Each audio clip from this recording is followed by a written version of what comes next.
Hello friends, welcome back to my channel. I am Sonali and in this channel I make videos related to nursing, food vlog and travel vlog. Mainly my majority of the videos are related to how to become a nurse in UK. तो आज के video में मैं जो topic पे discuss करने वाली हूँ वो बहुत ही ज़्यादा इंपॉर्टेंट है। मुझे एक सब्सक्राइबर ने कुछ दिन पहले क्वेश्चन पूछा था, is it worth to come UK? और मुझे ऐसे लगता है कि ये क्वेश्चन बहुत ही ज़्यादा इम्पॉर्टेंट है आप सभी के लिए जो ये वीडियो का थंबनेल देख के ये वीडियो देखने आए हैं। And I will promise you all, ये जो भी मैं आपको एक्सप्लेन करने वाली हूँ वो आपको बहुत ही ज़्यादा यूज़फुल रहेगा ये डिसीजन लेने के लिए कि आपके लिए यूके आना वर्थ है कि नहीं है। ये वीडियो में मैं जो भी इंफॉर्मेशन आप सभी के साथ शेयर करने वाली हूँ that is totally depend on my perspective, जो मैंने यूके आके देखा है, जो मुझे लगा यहाँ पे आके। मैं आपको यूके आने के बहुत पॉजिटिव और नेगेटिव पॉइंट बताने वाली हूँ। उसके बाद आपको डिसाइड करना है कि आपके लिए यूके आना वर्थ है कि नहीं। तो let's start with the today's video. सबसे पहले मैं बात करती हूँ ऑल द पॉजिटिव पॉइंट्स कि यूके में आपको क्यों आना चाहिए। एक बात तो है कि ये क्वेश्चन आप सभी के दिमाग में आया ही होगा, क्योंकि जब मैं भी यूके आने के लिए प्लान कर रही थी तो मेरे दिमाग में हमेशा ये क्वेश्चन रहता था। और एक्चुअली सबसे पहला क्वेश्चन यही था कि यूके में आना वर्थ है कि नहीं है। I want you all to be very clear in your decision कि आपको यूके आना आपके लिए वर्थ हो सकता है कि नहीं। इसीलिए मैं ये वीडियो बना रही हूँ आज। आई एम टेलिंग कि आपको डिसाइड करना है, क्योंकि हर किसी का नीड अलग हो सकता है। For example, some wants to come to UK just because they wants to settle here, they wants to adept the life style which is here. तो वो स्टेटस के रीज़न से कुछ लोग यहाँ आना चाहते हैं, और कुछ लोग हैं मेरे जैसे जो सेविंग के लिए, जिनको सैलरी की ज़रूरत है, वो लोग आना चाहते हैं। तो हर एक के नीड के हिसाब से आपको डिसाइड करना है कि आपके लिए यूके आना वर्थ है कि नहीं। तो let's start with the positive point first. So सबसे पहला पॉइंट है जो सभी लोग मुझे पूछते हैं, सैलरी सैलरी एंड सैलरी, कि यूके में सैलरी कितना मिलता है। देती हूँ, जैसे ही आप यूके में आओगे आपका ऑस्की एग्ज़ाम क्लियर होने तक आपको 1,60,000 का सैलरी मिलेगा। उसमें से एक्सपेंस, घर का रेंट, फूड, अकोमोडेशन, ट्रैवलिंग सब निकाल के मेरे हिसाब से you can save up to 80 to 90,000 per month for sure. अगर आप ऑस्की दे के एग्ज़ाम पास हो जाते हो तो ऑस्की के बाद आपका सैलरी बढ़ता है। जो पहले 1,60,000 मिलता था वो ऑस्की के बाद 1,80,000 मिलने लगता है। और ये भी मैं बेसिक बता रही हूँ, अगर आपने नाइट शिफ्ट किया, अगर आपने नाइट ड्यूटी किया, कोई इमरजेंसी डिपार्टमेंट में काम किया, अगर आप सीसीयू में क्रिटिकल केयर में काम कर रहे हो, या फिर आप कोई भी एक्स्ट्रा बैंक शिफ्ट कर रहे हो that is under NHSP, extra duty आप कर रहे हो, तो आपका ऑब्वियसली है सैलरी बढ़ेगा, 2 लाख से ऊपर भी जा सकता है। And then you are able to save up to 1 lakh to 1.5 lakhs every month. It's totally depend on you कि आप कितना एफर्ट्स ले रहे हो और कितना एक्स्ट्रा शिफ्ट कर रहे हो। तो आई होप आप सभी को सैलरी का पॉइंट तो अभी क्लियर हो गया होगा कि आप कितना सेव कर सकते हो। अगर आप ये सैलरी इंडिया से कंपेयर करो तो बहुत ही ज़्यादा ऑब्वियस है, गवर्नमेंट जॉब वालों को छोड़ के प्राइवेट में इतना सैलरी नहीं मिलता है। प्राइवेट में इतना सैलरी मिलने के लिए आपको एक ही जगह पर, एक ही हॉस्पिटल में कम से कम 8 से 10 साल तो काम करना पड़ता है, उसके बाद भी इतना सैलरी नहीं मिल पाता है। तो ये तो हो गया सैलरी का point of view. Now second positive thing is less duty hours. Duty hours का पॉइंट मैंने पर्पसफुली ये वीडियो में रखा है क्योंकि इंडिया में हमें 48 आवर्स काम करना पड़ता है, बट यूके में 37.5 आवर्स ही काम करना पड़ता है। ये मैंने बहुत सारे वीडियोस में बताया। और इसका और एक बेनिफिट है, आफ्टर फ्यू ईयर्स अगर आपको ज़्यादा काम नहीं करना है, आपने सफिशिएंट काम कर लिया, आपको लग रहा है आपको थोड़ी रेस्ट की ज़रूरत है, then you can reduce your duty hours as well. Yes, आप ट्रस्ट को रिक्वेस्ट करके आपका ड्यूटी आवर्स भी कम कर सकते हो, फिर उसके अकॉर्डिंग आपको सैलरी मिल जाएगा। अगर ड्यूटी आवर्स कम कर रहे हो तो लेस सैलरी मिलेगा, but you have that option in your hand that you can lesser your duty hours whenever you want. Now the third point is the environment here in UK. तो UK का जो environment है, आप UK में जैसे ही आओगे सबसे पहले एक बात जो आप फील करोगे, यहाँ पे बहुत ही ग्रीनरी है। सभी जगह आपको बहुत सारे पेड़ पौधे दिखने मिलेंगे। हर एक के घर के सामने फ्रंट यार्ड है, बैक यार्ड है, ग्रास है, बहुत सारे पार्क है, हर जगह पे आपको ग्रीनरी देखने मिलेगी। पोल्यूशन कम होने की वजह से यहाँ पे पोल्यूशन भी कम है और अगर आप अभी यूके का एयर इंडेक्स देखोगे तो एयर इंडेक्स है यूके में, air quality index 2 degree, that is very low, that indicates it's good, air is good to breathe. वही मैं, क्योंकि मैं मुंबई से हूँ, अगर मैं मुंबई का एयर इंडेक्स देखूँ इट मीन्स कि इतना ज़्यादा पोल्यूटेड एयर है मुंबई में। मुझे ऐसे, मैं तो वहाँ पे ही रहती हूँ बचपन से, so I am not blaming any city, but because आप सभी को पता है इंडिया इज़ डेवलपिंग कंट्री, बहुत सारे जगह पे डेवलपमेंट हो रहे हैं, इंडस्ट्रियल डेवलपमेंट हो रहे हैं, मुंबई में बहुत सारे न्यू प्रोजेक्ट बन रहे हैं, दिल्ली में भी वही है। इसकी वजह से एयर का जो क्वालिटी है वो बहुत ख़राब हो गया है, बट वैसे यहाँ पे नहीं है क्योंकि air quality is very very nice here. Fourth point है, यहाँ पे एनएचएस जो है वो सबके लिए फ्री हेल्थ केयर प्रोवाइड करता है। आपके साथ जो भी डिपेंडेंट आएंगे, like your if you are married, your husband और वाइफ और योर किड्स, उनको भी एनएचएस की तरफ से फ्री हेल्थ केयर मिलेगा फॉर लाइफ टाइम। वो फ्री, एक्चुअली में वो फ्री नहीं है, आपके सैलरी में से ही जो टैक्स कट होता है वो एनएचएस के लिए जाता है और उसी से हेल्थ केयर हमें मिलता है। Then the next point is children education. तो यहाँ पे चिल्ड्रन एजुकेशन है 5 to 16 ईयर्स के बच्चे हैं अगर आपके, तो उनके लिए स्टेट का जो स्कूल है, यहाँ पे बहुत सारे स्टेट गवर्नमेंट के स्कूल्स है, वहाँ पे फ्री ऑफ कॉस्ट उनको एजुकेशन होता है up to 16 years of age. तो ये सारे तो हो गए positive points about the UK. और मैं कुछ मेरी बातें ऐड करना चाहूँगी। सभी लोग पूछते हैं कि यूके ही क्यों सिलेक्ट किया, तो यूके ही सिलेक्ट इसलिए किया क्योंकि यूके आने का प्रोसेस सबसे ज़्यादा क्विक है rather than compare to Australia and USA. या एक्सपेंस भी बहुत कम लगता है यूके आने के लिए। बाद में जितना भी आपने एक्सपेंस किया है उसमें से आधा से ज़्यादा तो आपको रिफंड मिल जाता है, तो ये बात भी मुझे अच्छी लगी।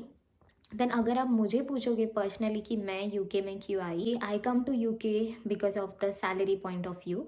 आई need to save more money, I wanted to earn more, इसलिए मैं यूके आई। I wanted to secure my parents future, that's the reason I am here in UK today. So I hope you all are okay with all this point. तो अभी मैं बढ़ती हूँ next point के ऊपर, जो कि है all negative points about the UK. सबसे पहला जो पॉइंट है cost of living in UK. तो आप सब ने सुना होगा कि UK is very expensive, UK में कॉस्ट ऑफ लिविंग ज़्यादा है, तो ये बात सच है। यहाँ पे सच में कॉस्ट ऑफ लिविंग ज़्यादा है। मेजॉरिटी आपका जो सैलरी में से पैसा है वो ज़्यादा से ज़्यादा पैसा तो पहली बार टैक्स में कट करते हैं, अराउंड 30%। उसके बाद जो आपको सैलरी आता है उसमें से सबसे ज़्यादा पार्ट जो है सैलरी का वो जाता है रेंट के लिए।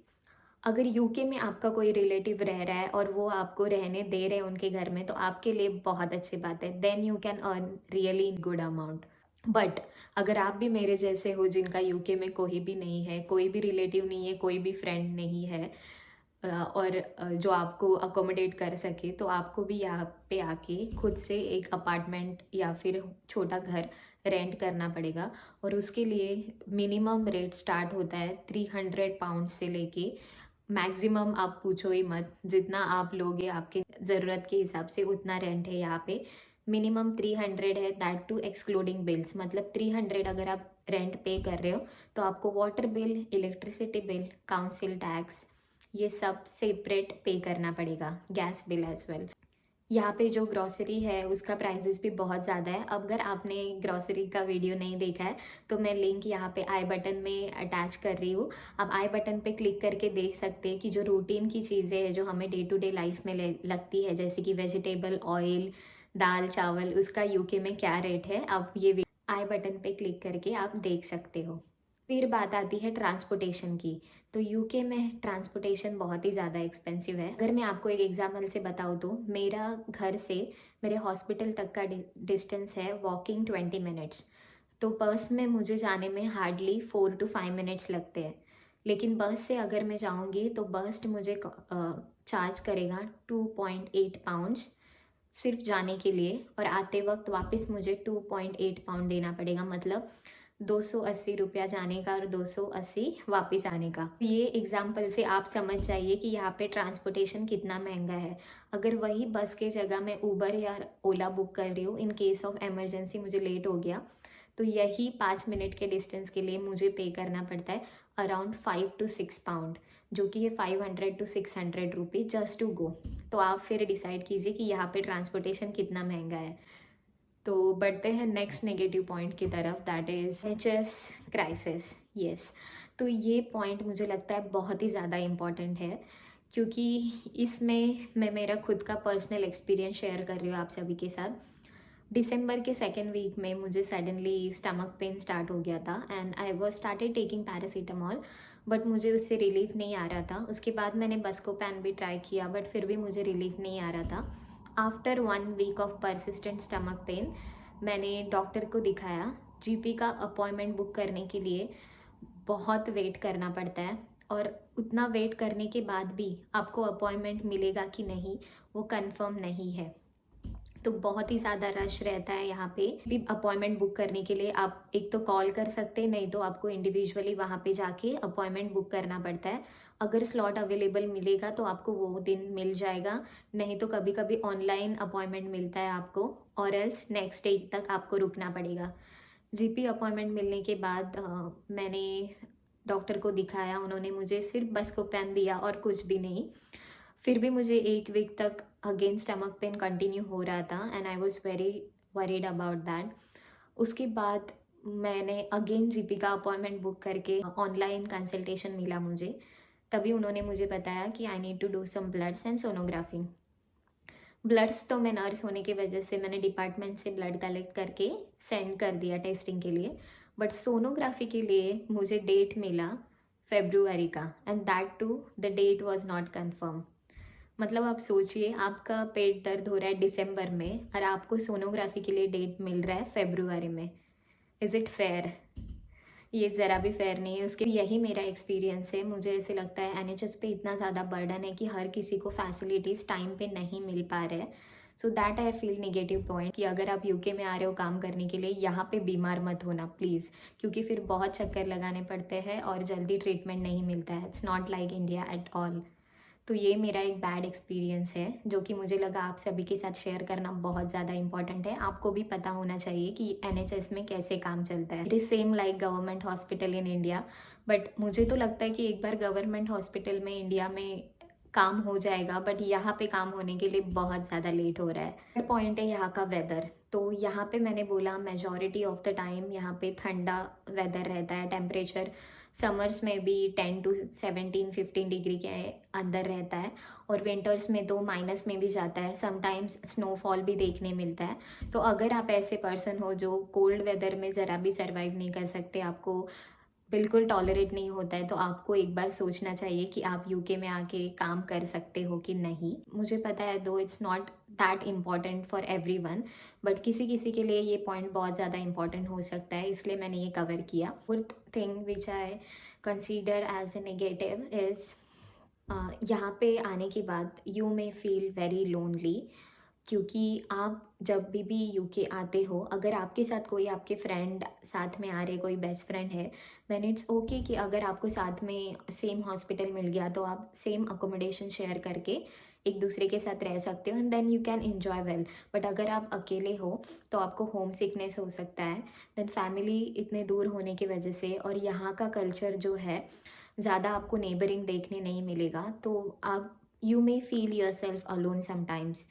यहाँ पे रोड पे भी अगर आप जाओगे घूमने तो आपको ज़्यादा पब्लिक नहीं दिखेंगे यहाँ पे रोड पे। इंडिया में मैं मुंबई में रहती हूँ जहाँ पे हमेशा रश रहता है, तो मुझे तो स्टार्टिंग में बहुत अकेले अकेले महसूस होता था यहाँ पे। और उसके अलावा जो सेलिब्रेशंस है, India is full of culture and festivals and celebrations, वो सब यहाँ पे नहीं मिलेगा। आपका जो फेवरेट फूड है, like Indians are so much interested into spicy food, तो वो भी रेयरली कुछ कुछ रेस्टोरेंट है वहाँ पे ही वैसे ऑथेंटिक फूड मिलेगा, नहीं तो अदरवाइज सभी जगह पे एशियन फूड और इंडियन फूड बोल के बहुत ही बैड क्वालिटी का फूड सर्व करते हैं। तो ये सब पॉइंट है, I think you all must know about this. तो अभी आपको डिसाइड करना है कि आपके लिए क्या इम्पॉर्टेंट है। Are you able to compromise with all this negative things? अगर आप कॉम्प्रोमाइज़ कर सकते हो then yes you must come to UK. अगर आपको सिर्फ सेविंग का पर्सपेक्टिव है and you are okay to deal with all other things, then yes you can come to UK. अगर आप मुझे पूछोगे as an individual, then I will always answer that for me it's worth to come to UK because my primary goal is to do more savings, more earnings and to provide good future to my family and my parents. जो NHS का service मुझे बहुत disappointing लगा, उसके अलावा बाकी सब चीज़ें आप मैनेज कर सकते हो. It's up to you. आपको डिसाइड करना है कि आपके लिए यूके आना वर्थ है कि नहीं है. ये वीडियो आप उन सभी दोस्तों के साथ शेयर कीजिए जो अभी भी सोच रहे हैं कि उनको यूके जाना चाहिए कि नहीं. And let me know in the comment box कि आपको ये वीडियो देख के क्या लग रहा है. If you want me to explain about any other topics, please let me know in my comment box. I will try to make the video on your requested topic as soon as I can. If you add into my telegram group, आपको CBT material, OET material भी वहाँ पे मिल जाएगा. So friends, मैं आज ही आप सभी को बता देती हूँ, my next video is going to be thought of every Indian nurses before moving to UK. So वो वीडियो बहुत ही ज़्यादा इंटरेस्टिंग होने वाला है क्योंकि मैं वो वीडियो में ऐसे सभी क्वेश्चन के आंसर देने वाली हूँ जो मुझे यूके आने से पहले आए थे और मुझे 100% गारंटी है कि आप सभी के दिमाग में भी वही क्वेश्चन चल रहे होंगे. तो मैं सभी क्वेश्चन के आंसर नेक्स्ट वीडियो में देने वाली हूँ. So don't forget to subscribe my channel so that आपको मेरे वीडियोस का नोटिफिकेशन टाइमली मिलता रहे और आपके सब डाउट्स क्लियर हो जाए. Thank you so much for all the love and support which I am getting from all my subscribers. Keep supporting me.